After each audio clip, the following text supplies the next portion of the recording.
Good morning. So today we are on a bit of an adventure to Mount Fuji, the Mount Fuji area, specifically the Lake Kawaguchi area. I'm with Jason and Vivienne, they're up there, and Steph is going to come later on tonight. And we're just exploring Mount Fuji for today and tomorrow. It's blooming. It's blooming like crazy, as you can see back here. And I'm taking them to a little bit of a more unknown spot called Omuro Sengen, I think. It's a temple, and it has a long sightline of blossoms, and it's just absolutely stunning. Really, really gorgeous. The whole purpose of this is the Churieto Pagoda, which I've been to many, many times. You know, I've done it in the fog, I've done it in the autumn, I've done it in cherry blossoms. I haven't done it cherry blossoms at night, and I haven't done it cherry blossoms in the sunrise. So that's what I want to get. Should be good. Should be fun. See what we get.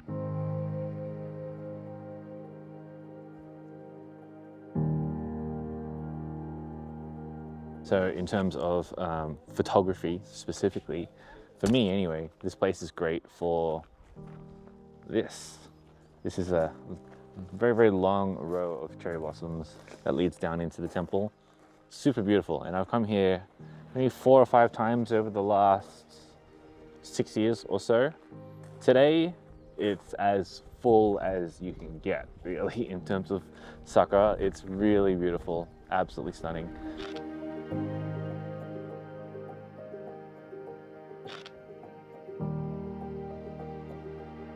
Oh, you have the wild Jason Oh, Bond. hey, how's it going? Fancy running into you here. Oh, hey. Hello. What are you shooting on today? What a coincidence. Fuji X106. Oh, Just a little flexing right here. See that? that is a flex. That's a flex. That is a flex. Have you been to this spot before? No, haven't been. Nice. Yeah, I'll take you guys to quite a few spots that are relatively unknown and definitely not all over your Instagram feed. Nice. Hopefully. Blow up everyone's Instagram.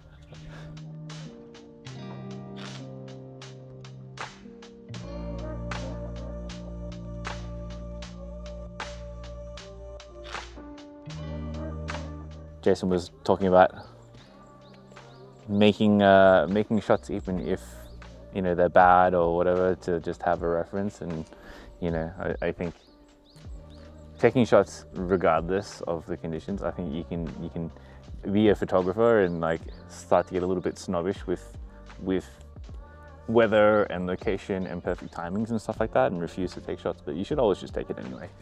You never know when you need it, you never know when other pieces of content warrant it, all that kind of stuff. Exactly.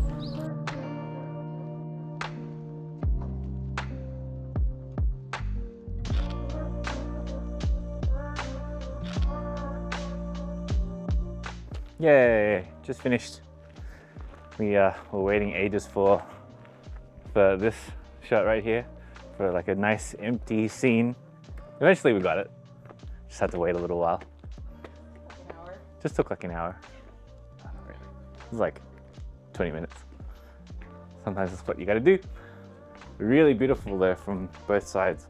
We were sniping this one lady because she was wearing this amazing green outfit and just pops in the composition. She was our model for the day. Thank you, lady. Done with this place though, and time for lunch, I think. Getting hungry. It's just about 12 o'clock. Okay, gonna eat some nudes. Yeah. At our next spot, which is a spot that I've shot quite a long time ago, but for some reason or another never posted it.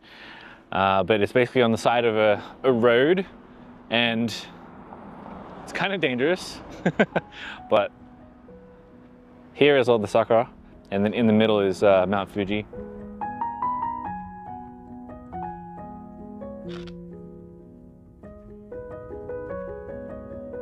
Next spot of the day is Lake So Mount Fuji has 5 lakes, and Jason and Vivienne haven't been to this one. This one usually is more of an autumn spot.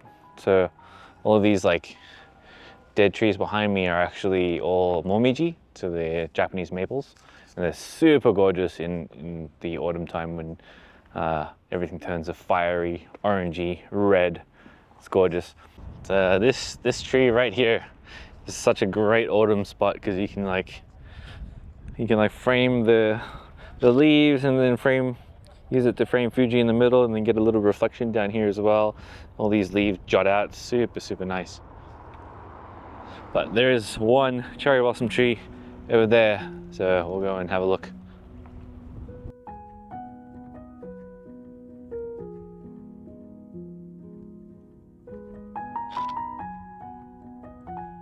All right, reached our next spot.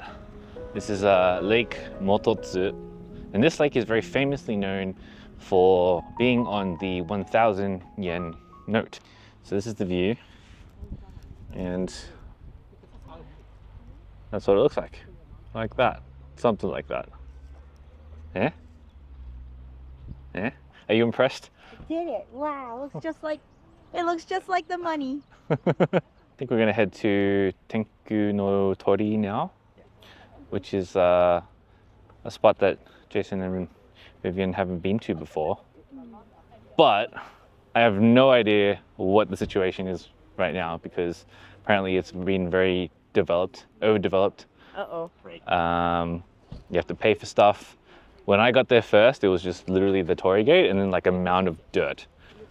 And now it's like AstroTurf and fences and a line, and you have to pay to get in and all that kind of stuff. So I have no idea what to expect or even if I can even like park there.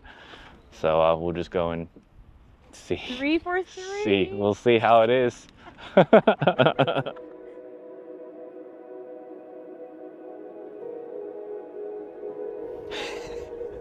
So cinematic. Pretty wild how developed it is now. There's like staff member at the gate. There's actually a gate here now. It's incredible how things can change in just a few years. The entrance fee was 100 yen. Interesting.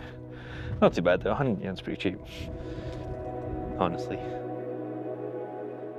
Okay, after that slightly disappointing last location, it's crazy to see how much things have changed, and in my opinion, for the worse. But anyway, we've decided to come to the ever faithful Lake Kawaguchi, the northeastern side. I have been here like 100 times, but it's always good. It's always good. And we had probably about half an hour left to go before the sun fully sets. And right now the cherry blossoms are pumping. Absolutely pumping. See what we can get.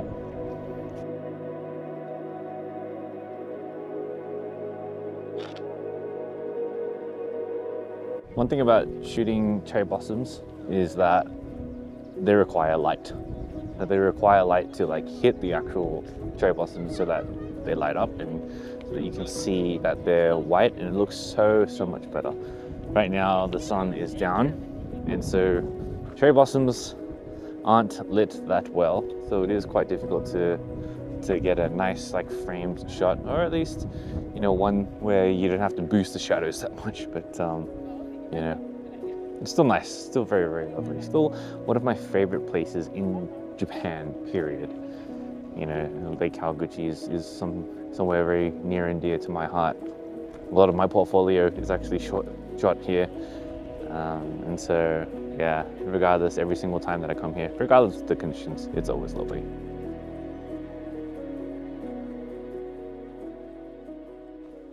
All right, it's 9:30 p.m. at the moment.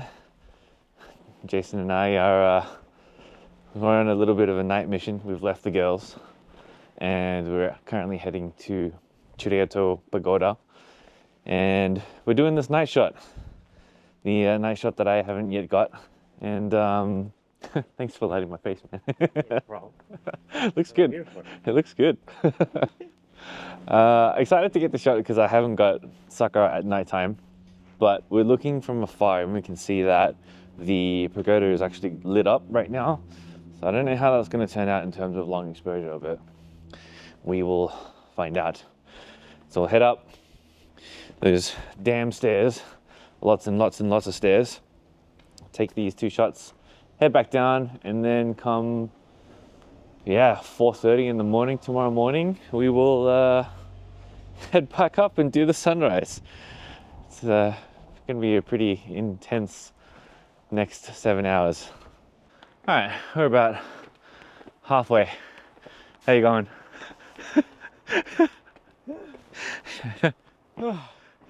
So Fuji is supposed to be right here, but we can't see it. And I don't know whether that's because it's dark and we can't see it, or it's covered by cloud. But I guess the only way to find out is onwards. Oh, at the top now, it's getting hot. Oh, the cherries are perfect though. My God. It looks so good. So perfect. So you're supposed to be able to see Fuji right here. Can't see it. Not good. I wonder if it'll come out. Oh, this hike for no reason. Oh. Oh, this hike for nothing. Jeez.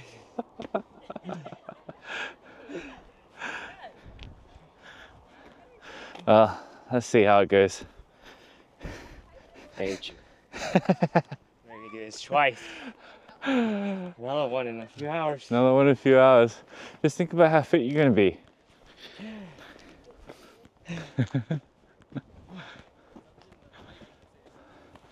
Yeah, there's so many lights on at the moment. Yes, there's free Wi-Fi here. Oh, that's nice. This is not going to long exposure well at all. Oh, they just turned off the lights. Yes. There's other people here too though. So we got to turn the light off. Definitely can't see very much, but yeah, try the first long exposure and see what happens. The light's completely turned off now. Like everything's off. What time is it? It's 10 o'clock. Okay, so note to everyone else who wants to do this, the lights turn off at 10 o'clock. But now it's completely dark. It almost looks black and white. But you can kind of see Fuji in the back, which is sick. Alright, so the general game plan with a composite is to get the different layers of the composition, as many layers as you can, so that you have as many options as you can. I've gotten the sakura in the foreground by exposing really brightly, but at 30 seconds, doing stuff like star trails, for example, that's not ideal. Because star trails typically, you want something shorter, like 15, otherwise they start to blur. And so a higher ISO is required. And so different levels of the composition require different exposure techniques. So for the sky, in this instance, you're shooting astro, literally, so all the astro rules apply. And then in the foreground, you're shooting like a darkly lit kind of image. So, you know, full long exposure rules apply for that. And then mid-ground, you know, you have to expose for the lights in the city. So all of those different exposure times all run differently. So combining all this together at the end is the aim of the game. All right, and that's pretty much it. So here's the final result. I think I actually have 2 different compositions and 2 different shots here. One with like orange lights in the front, and then one with just the sakura in its pure white form in the back, or in the front, sorry. And I think they both look pretty good. I think I can definitely make something very good out of them. Now, to make the journey back down, go to sleep, wake up 6 hours later and do it all again.